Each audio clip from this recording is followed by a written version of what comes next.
উত্তরাধিকার সূত্রে পেয়েছি শুধু একগুচ্ছ চাবি, ছোট বড় মোটা বেটে নানা রকমের নানা ধরনের চাবি। মা বললেন যত্ন করে তুলে রেখে দে।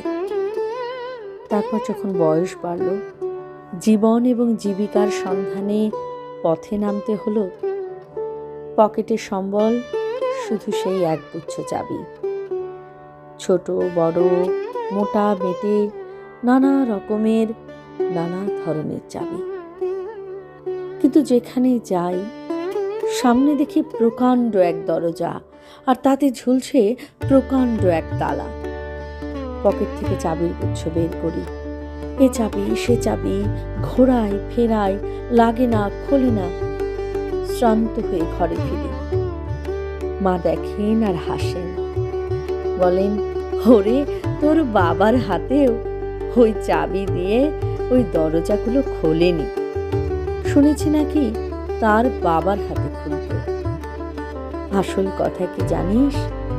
এসব চাবি হলো সততার, সত্যের, যুক্তির, নিষ্ঠার। এসব দরজাগুলো খোলে না, তবুও তুই ফেলে দিস না। তুই যখন চলে যাবি তোর সন্তানদের হাতে দিয়ে যাস এসব চাবির গুচ্ছ। হয়তো তাদের হাতে, হয়তো কেন নিশ্চয়ই তাদের হাতে একদিন ওই সব সততার, সত্যের, যুক্তির, নিষ্ঠার চাবি দিয়ে জীবনের বন্ধ দরজাগুলো খুলে যাবে, খুলে যাবেই।